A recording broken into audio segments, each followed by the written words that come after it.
The year was 1562. In the heart of the Yucatán Peninsula, where ancient stone temples whispered secrets of the stars, a thick column of smoke rose into the sky. It came not from war or wildfire, but from something far more calculated and irreversible. At the center of this destruction stood Bishop Diego de Landa, a Spanish friar sent to convert the Maya to Christianity. But de Landa was no mere missionary. To him, the indigenous beliefs were not simply false, they were demonic. And their sacred books, written on delicate sheets of bark paper in a script more complex than Latin, were considered works of the devil. On the fateful day in the city of Mani, de Landa ordered a public burning. Dozens of Mayan Codices, containing generations of astronomical data, religious insight, medicine, history, mathematics, were fed to the flames. Alongside them, thousands of ceremonial idols and sacred objects were destroyed. The friar would later write, "We found a large number of books, and since they contained nothing in which there were not to be seen superstition and lies of the devil, we burned them all." In those few hours, centuries of accumulated knowledge vanished. Historians estimate that over 99% of all Mayan written records were lost, not to decay, not to the passage of time, but to fire under the direction of a single man. And yet, what makes this moment even more haunting is what we don't know. What exactly was in those texts that merited such urgent, absolute destruction? Were they simply misunderstood religious texts? Or did they contain truths so profound that even a foreign empire feared their influence? The smoke that filled the Yucatan skies that day wasn't just the burning of books. It was the deliberate erasure of memory. In the aftermath of the fires, when the ashes had settled and silence returned to the temples, it seemed the Mayan voice had been extinguished forever. But against all odds, 4 books survived. 4 fragile codices, out of what may have been thousands, slipped through the jaws of cultural annihilation. They are known today as the Dresden, Madrid, Paris, and Grolier Codices, named not for where they were written, but for the European cities where they eventually surfaced. Each is incomplete, weathered, and mysterious. Yet even in their fragmented state, they shimmer with impossible knowledge, celestial calculations, ritual cycles, cryptic gods with serpent headdresses, and references to events long forgotten by history. How did these 4 escape the inferno that consumed the rest? That question haunts historians to this day. Theories swirl like jungle mist. Some believe they were stolen and smuggled out before the Spanish could seize them. Others suspect sympathetic monks hid them in secret, understanding their value, even if their dogma rejected it. There's even speculation that Mayan scribes, sensing what was coming, hid the most precious texts, and what we now possess are merely decoys. But it's the contents of the codices themselves that deepen the mystery. Why do they focus so heavily on astronomy? Why are some pages overwritten with red ink, as if someone tried to revise or conceal something? Why do they hint at cyclical catastrophes and divine calculations that stretch thousands of years into the future? Perhaps these 4 books weren't just survivors. Perhaps they were meant to survive, chosen, protected, or guided by unknown hands. Because sometimes the most dangerous knowledge isn't the kind that gets destroyed. It's the kind that someone, somewhere, decides must endure. Tucked away in the Royal Library of Dresden, Germany, lies a weathered manuscript unlike any other in the world.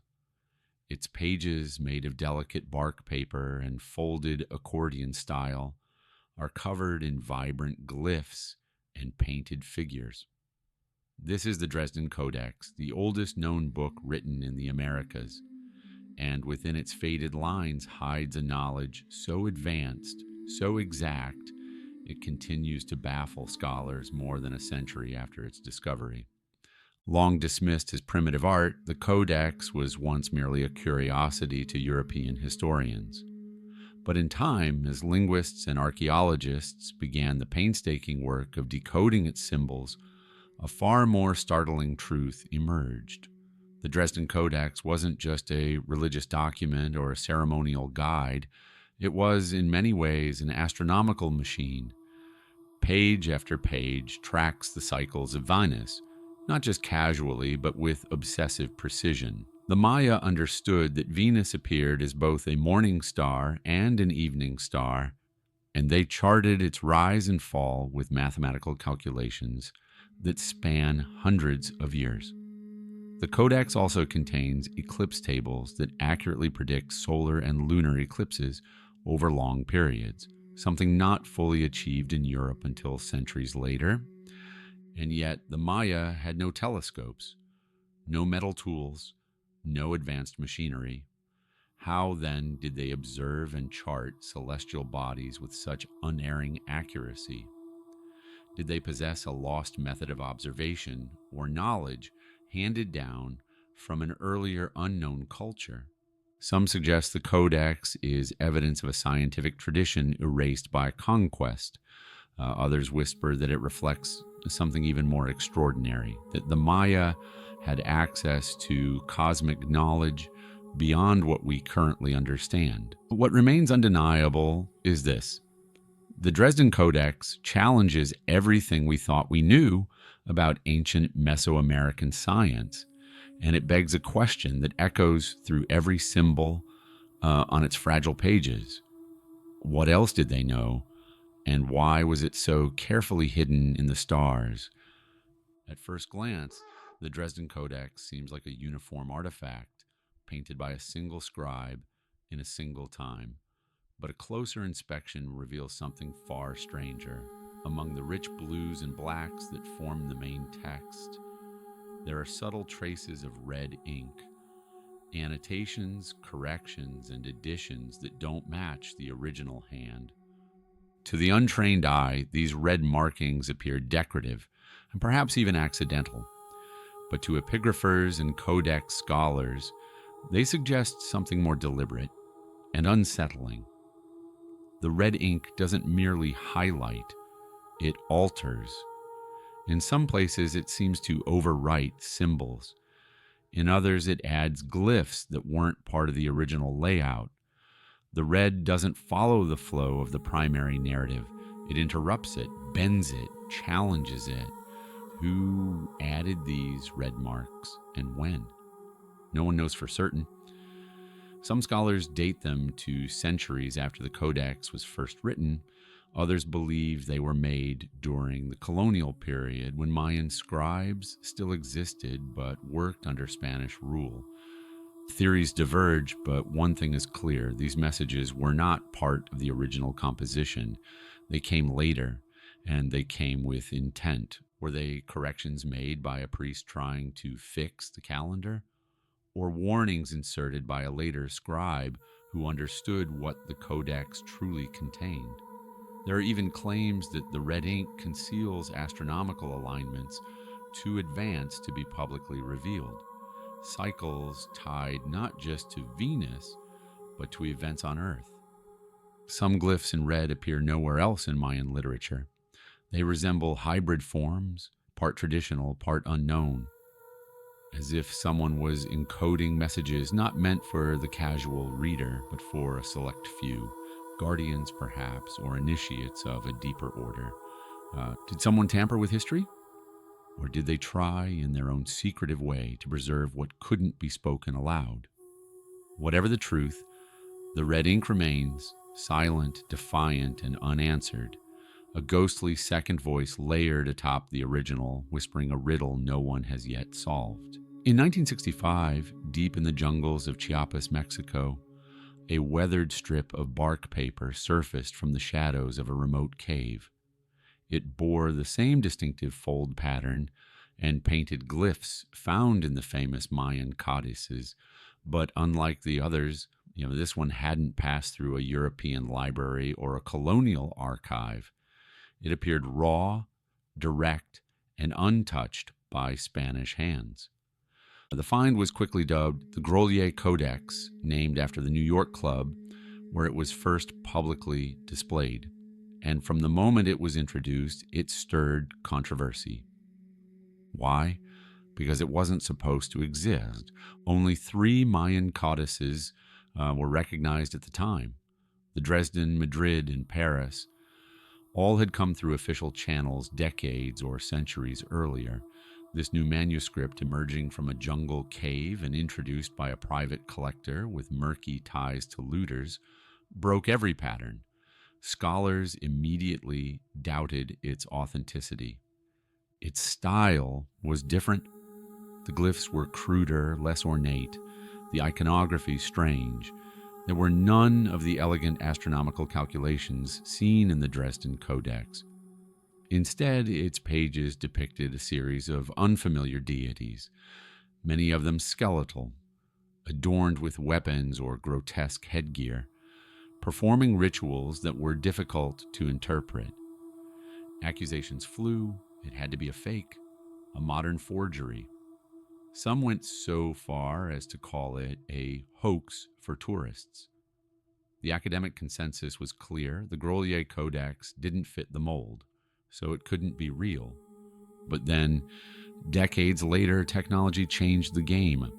Carbon dating of the bark revealed a shocking truth. The material was genuinely ancient, dating to the 13th century. Pigment analysis confirmed the paints were consistent with pre-Columbian methods. Every forensic test passed. And suddenly, the Grolier Codex was no longer a curiosity. It was real, which begged a far more unsettling question.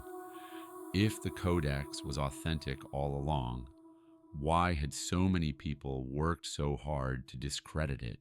The Grolier Codex, even after being deemed authentic, remains a puzzle that resists easy explanation. Unlike the Dresden Codex's clean symmetry and celestial logic, Grolier feels raw, almost frantic.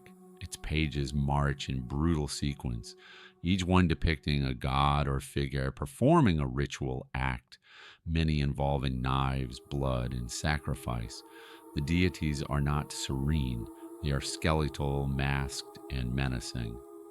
Most striking of all is the iconography, a series of masks and headgear worn by these figures that seem at times entirely out of place in a pre-industrial context.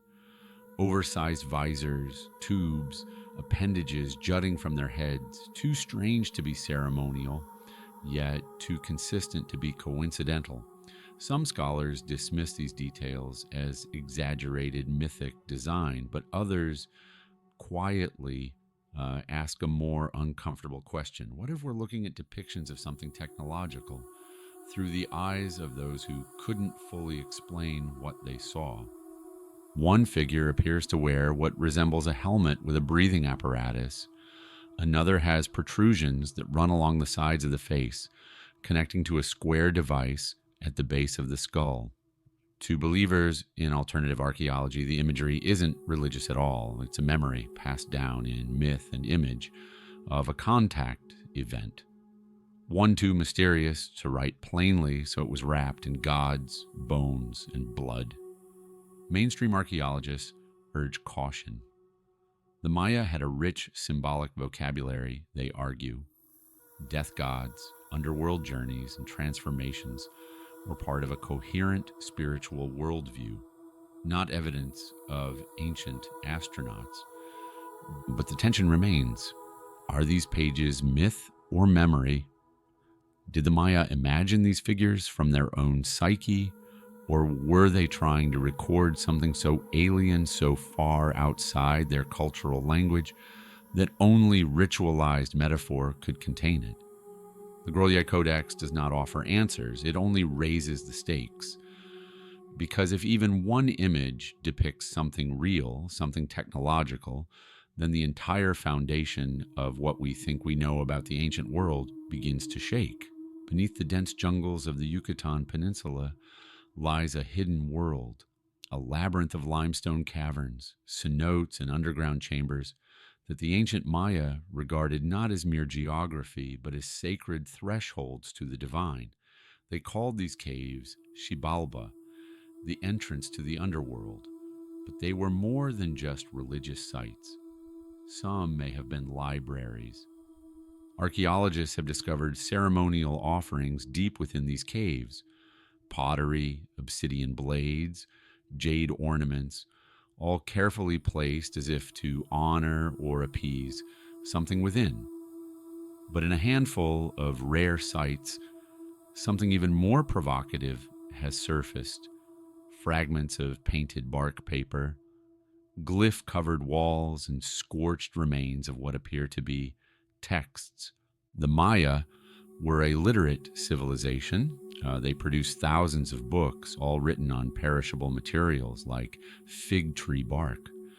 Most were destroyed in the wake of conquest, but what if some were hidden, deliberately sealed away in places no invader would dare go? Mayan oral tradition speaks of sacred knowledge locked beneath the earth, waiting for a time when the world is ready. Some elders still speak of rooms that breathe, where the ancestors stored the secrets of the stars and the gods. Modern technology is catching up to the myth.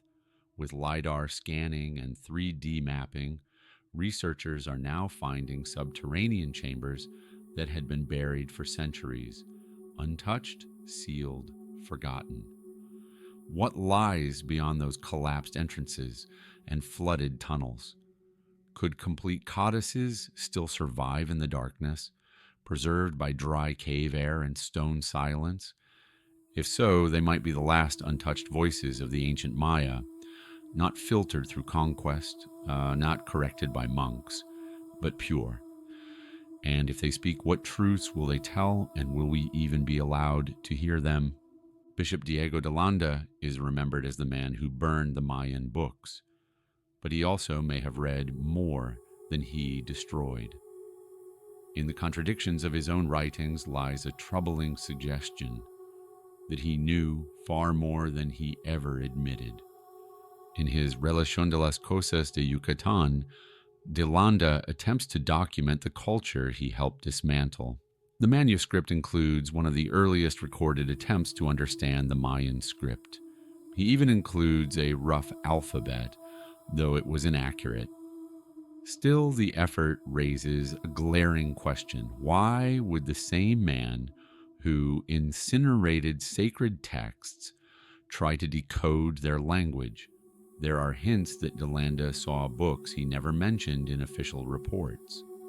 Some passages in his writings describe contents not found in any surviving codex: genealogies of kings, instructions for complex rituals, and references to hidden days, a calendrical concept not found elsewhere. Was this knowledge pulled from texts that no longer exist? And if so, what happened to them?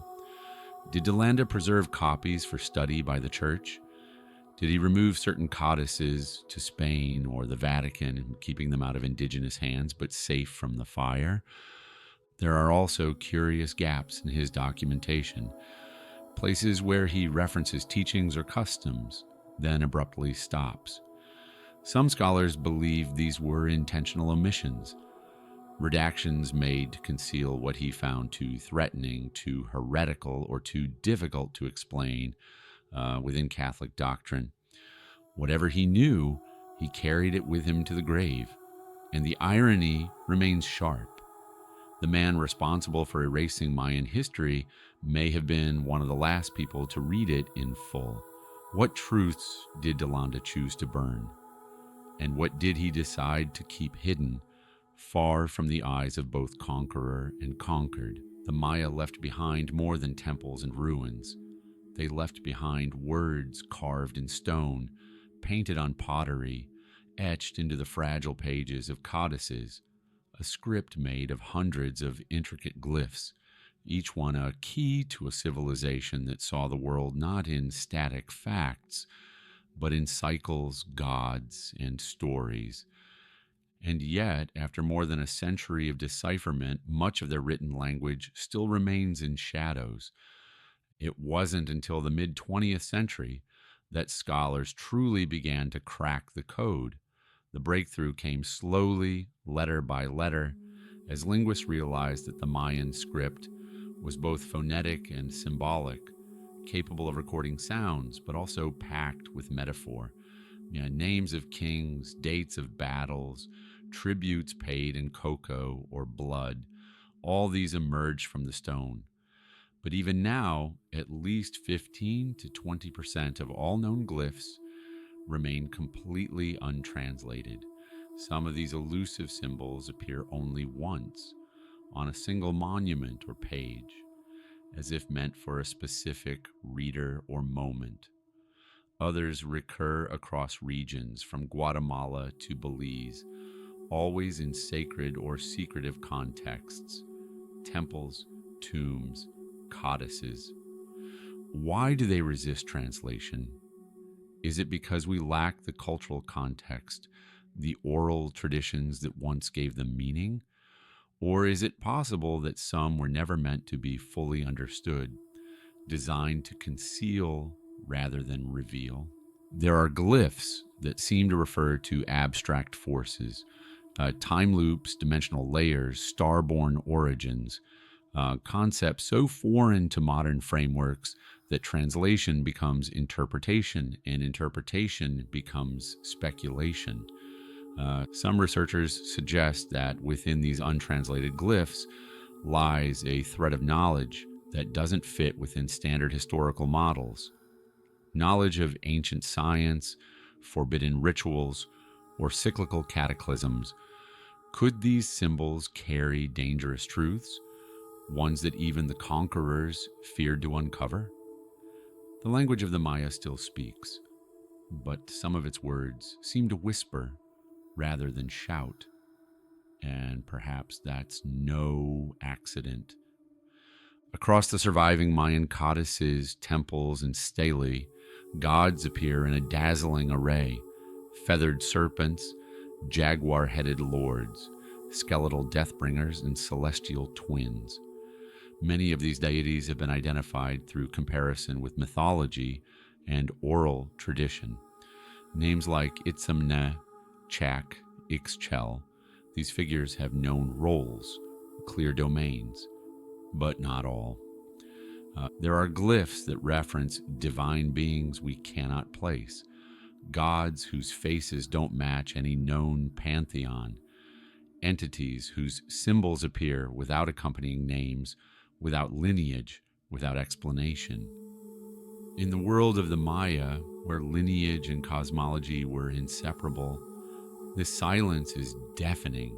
In the Grolier Codex, one figure appears repeatedly, a skeletal being with sharp tools in hand, adorned with what looks like a metallic mask. No name, no inscription, yet always at the center of the scene. In the Dresden Codex, a similar masked figure lurks behind eclipse predictions, its presence felt but never defined. Who were these gods? Were they regional deities, worshipped only in secret enclaves? Or are they echoes of a far older mythology, one the Maya inherited but didn't fully understand? Some epigraphers believe these nameless gods represent suppressed or forbidden cults, spiritual traditions that the priesthood or elite classes attempted to erase. Others take it further, suggesting that these figures are part of an esoteric priestly code, gods invoked in private, never named aloud and depicted only in veiled form. There's even a theory that these anonymous deities didn't originate in the Maya world at all, but were remembered from a deeper past, perhaps from a pre-cataclysmic civilization whose gods came from the stars or the sea. Erased deliberately or never named by design, the absence of identity may be the message. In a culture where names held power, where to name a god was to summon its presence, these silent figures linger like shadows at the edge of understanding, watching, unclaimed, and in their silence they may hold the loudest warnings of all. In the late 19th century, during the golden age of archaeology and imperial collecting, rumors swirled of a fifth Mayan codex, one that never made it into public view. It was reportedly uncovered in the Petén region of Guatemala, where overgrown ruins and forgotten temples still swallowed entire cities. According to unofficial letters and shipping logs, the codex was discovered by a private expedition funded by a wealthy American patron. Its pages, like the others, were made of bark paper, densely covered with glyphs and brilliant pigments. What set this book apart, however, was its apparent focus. Not astronomy, but something else. Eyewitnesses described images of machines, subterranean architecture, and rituals unlike any known in Maya mythology.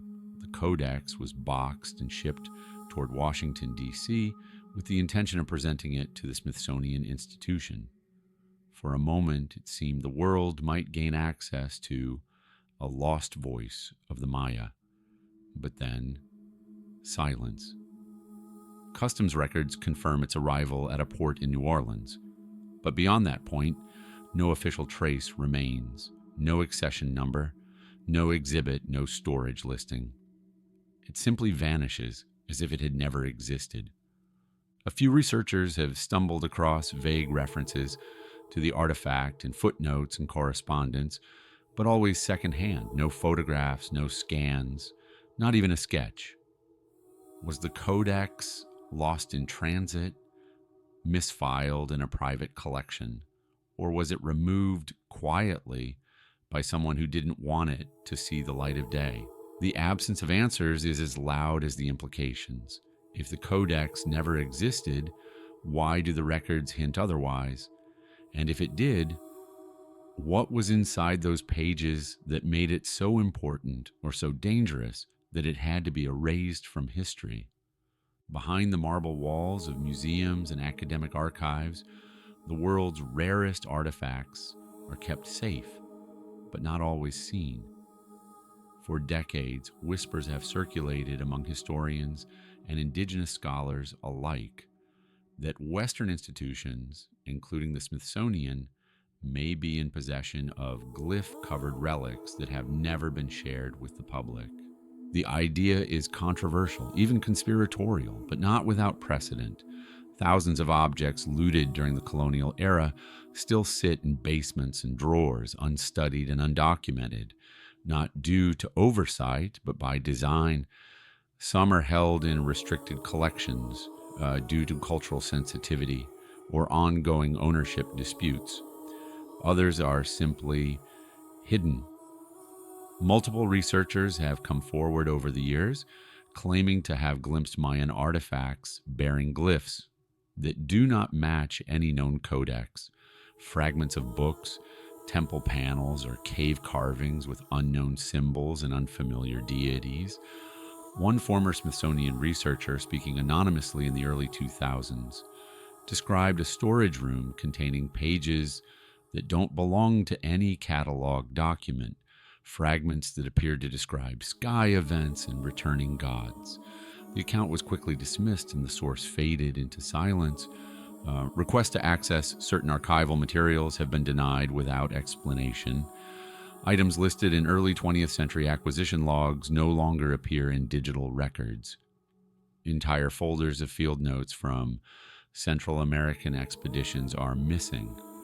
So the question arises, is this simple bureaucratic decay? Or is something being kept from public view, knowledge deemed too volatile, too destabilizing, or too contradictory to the accepted narrative of human history? Because if such glyphs do exist, ones that hint at lost technologies, pre-contact travel, or forbidden cosmologies, then the stakes go beyond archaeology. They touch on who gets to tell history, who gets to erase it, and what truths might still be locked behind steel doors and silent halls. In the night skies above the Yucatan, the Milky Way stretches like a luminous scar across the heavens. To modern eyes, it's a band of stars and cosmic dust. But to the ancient Maya, it was something more: a celestial river, a world tree, a serpent of creation and destruction. In codices such as the Dresden and Madrid, this cosmic entity appears again and again. The Witz monster, with its gaping jaws and scaled body, often represents the Milky Way itself, not as a symbol, but as a map. Its undulating form mirrors the arc of the galaxy's center as seen from the equator. Glyphs surrounding it describe movement, cycles, birth, and collapse, all tied to specific points in the sky. What's astonishing is how closely these depictions align with modern astronomy. The Maya not only recognized the galactic plane, but identified solstices and equinoxes in relation to its alignment. They tracked the precession of the equinoxes, a phenomenon so slow and subtle that it takes over 25,000 years to complete a full cycle.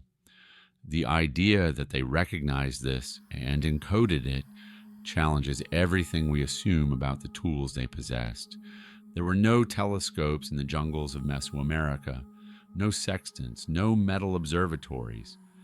And yet the codices chart celestial movements with an accuracy that rivals early European efforts.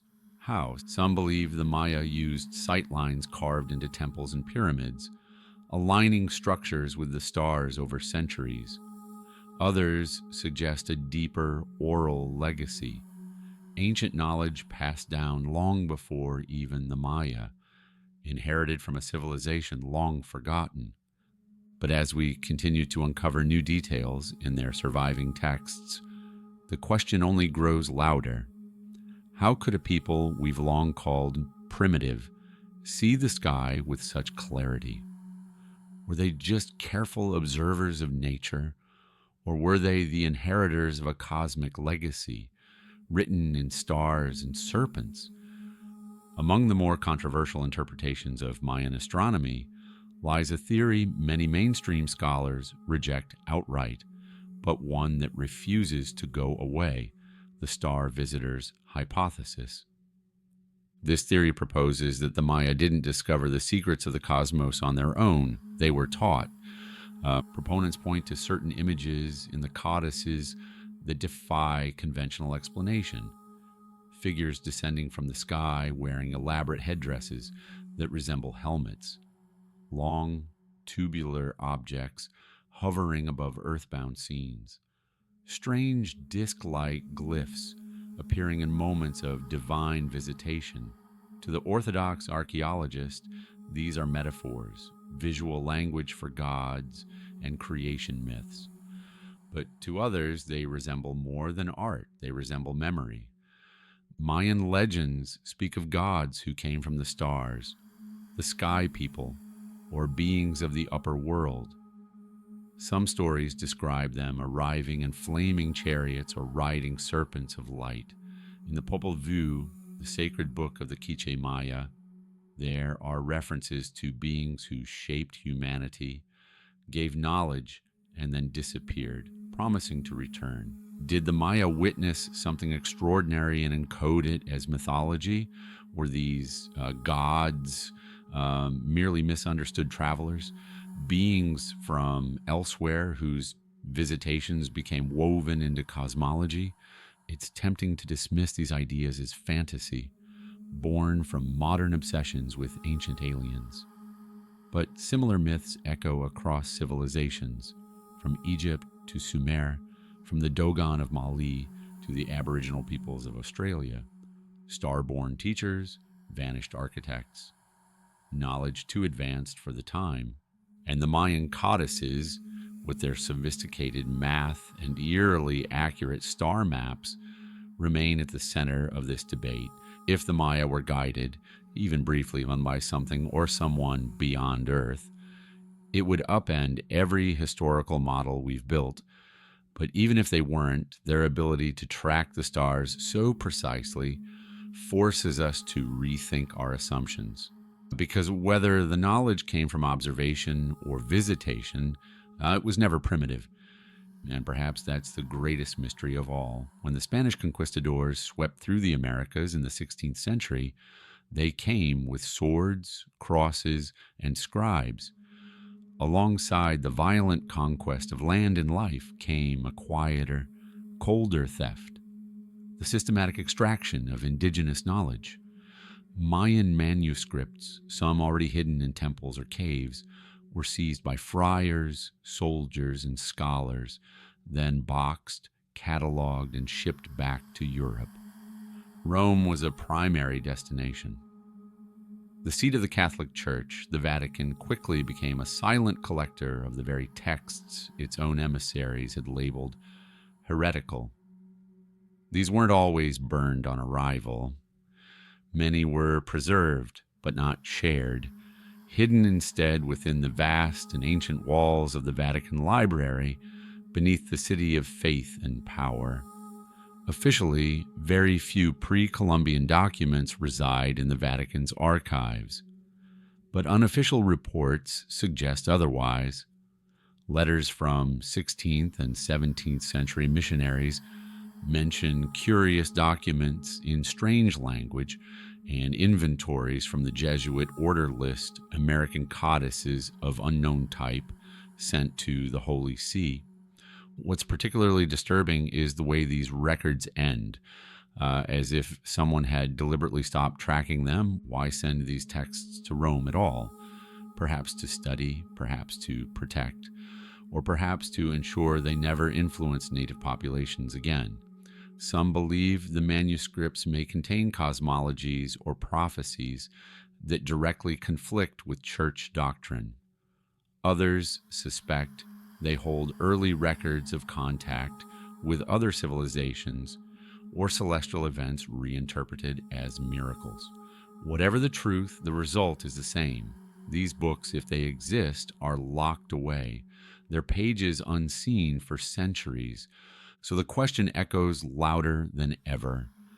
What does the Vatican know that the world doesn't? And why, after all these years, is that knowledge still kept behind closed doors? Beneath the Vatican lies one of the most secretive repositories on earth, the Apostolic Archive, formerly known as the Secret Archive.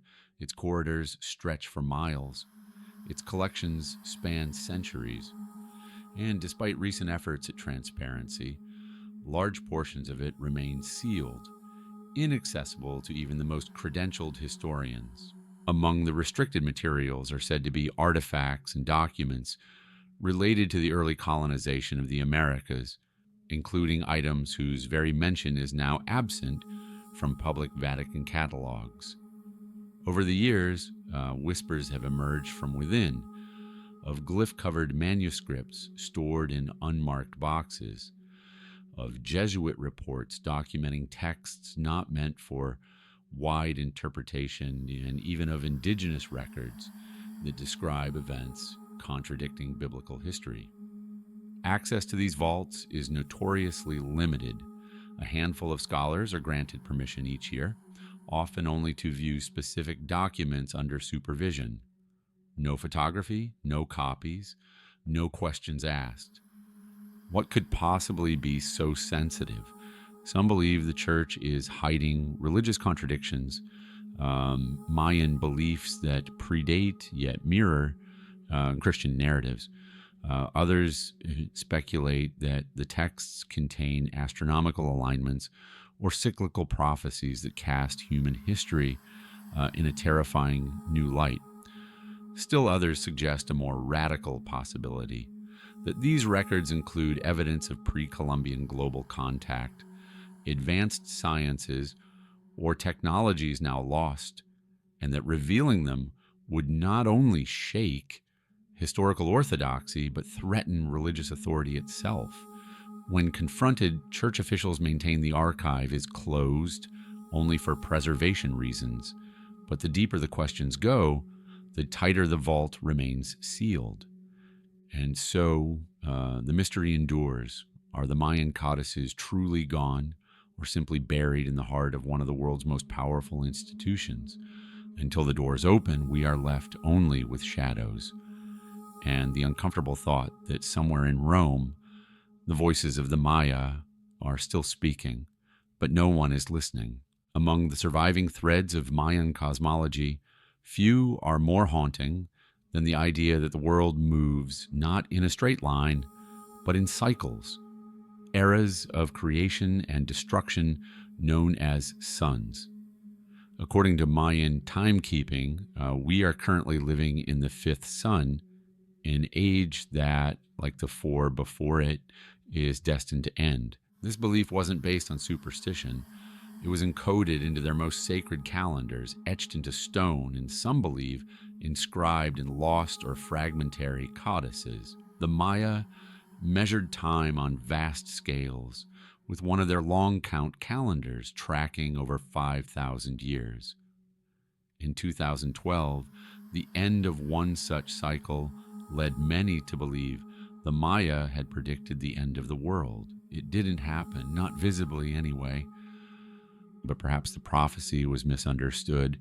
The fifth sun, according to Mayan mythology, is not fated to end in fire or flood, but in imbalance, a collapse of harmony between humans, the cosmos, and the natural world, a spiritual and ecological unraveling. In some interpretations, the fifth sun ends not with one cataclysmic event, but through a slow disintegration, war, disease, environmental decay, and a loss of collective memory. Sound familiar? Some researchers suggest that Mayan scribes saw patterns in the rise and fall of civilizations, encoded in astronomical cycles and earthly signs. If so, their codices weren't just books, they were warning systems. Did the Maya see their own collapse coming? Almost certainly. But did they also foresee another? A far-off civilization, an advanced yet blind, teetering toward its own unraveling, unaware that it walks a path others have walked before. Perhaps the prophecy wasn't about the end of time. Perhaps it was about the end of understanding. And what happens when we stop listening to the sky, the earth, and the stories of those who came before? All around us, the signs are mounting. Climate instability, mass extinctions, resource depletion, political upheaval, technological dependence coupled with social fragmentation. We like to believe these are modern problems, unprecedented, unique to our time. But what if they're not? In studying the glyphs and cycles within the Mayan codices, some scholars have identified recurring themes, warnings about imbalance, greed, disrespect for nature, and the dangers of forgetting sacred rhythms. These aren't vague metaphors, they're precise patterns, historical feedback loops etched in ink and stone. One example lies in the Venus cycle, which the Maya tracked with near-obsessive precision. In the codices, Venus is often associated with chaos, war, and upheaval. Its appearances mark transitions, moments when the world tips. Some researchers have charted Venus alignments during major turning points in both ancient and modern history, from imperial collapses to global conflicts. Coincidence or continuity?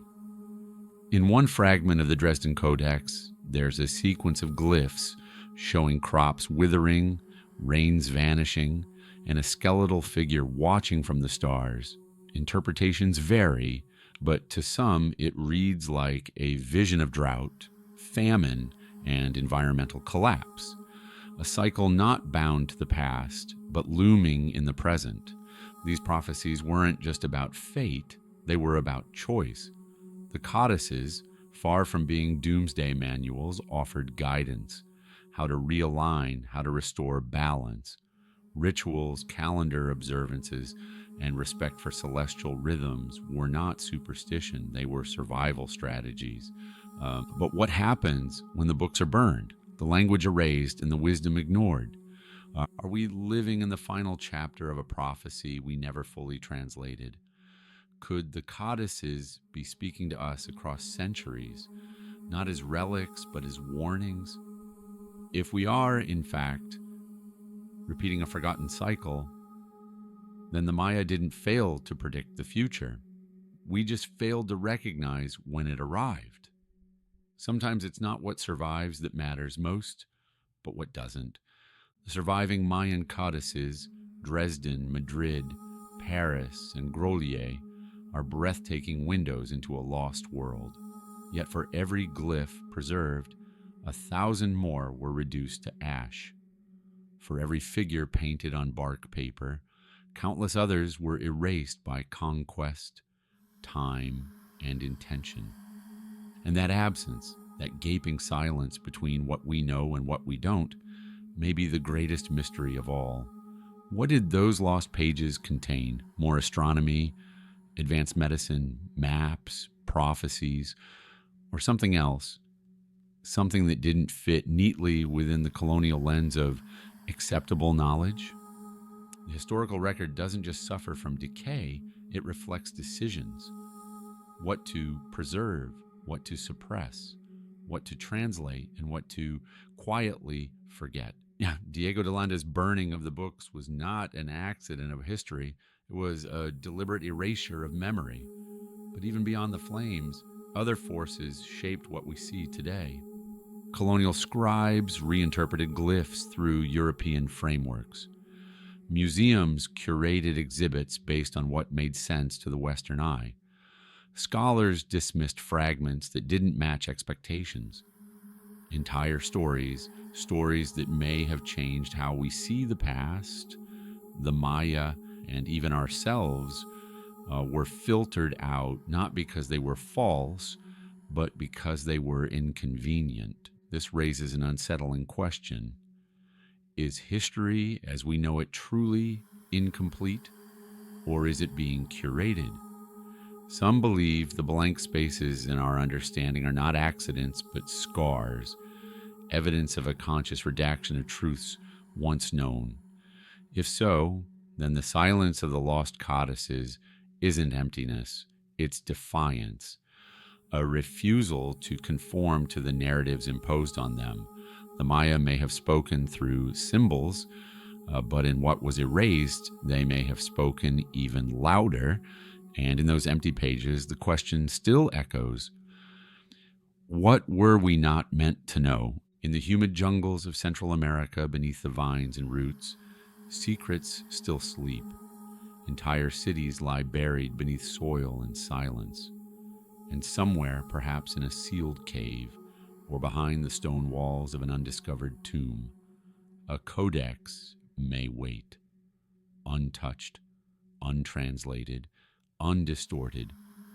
Thanks to cutting-edge technology like LiDAR scanning and multispectral imaging, archaeologists are now uncovering ruins and artifacts that would have been invisible just a decade ago. Cities once thought to be isolated turn out to be part of sprawling networks. Stone carvings long eroded reveal hidden glyphs when scanned under new light. We are on the edge of something, a slow revolution in what we know and in what we thought we knew. If another codex is found, especially one not tainted by colonial contact, it could shift everything. Imagine a book that fills the gaps left by Dresden or Grolier. One that preserves myths never written down elsewhere. One that holds astronomical records we can't yet explain. Or perhaps something more shocking, a record of global contact, a reference to star maps that don't match Earth's sky, a warning of future events we haven't yet experienced. Would we be allowed to see it? Would it be made public or quietly passed into institutional hands, shelved, classified, or dismissed? History tells us not to assume transparency. Too many discoveries have been reburied in bureaucracy. Too many artifacts labeled inconclusive, out of context, or simply misplaced. But still, the hope remains that the next codex will not only be found, but read, shared, understood. Because if just one untouched voice of the Maya reaches us across the centuries, it could rewire our understanding of time, memory, and civilization itself. And when it does, we may finally stop asking what the Maya knew and start asking what we forgot.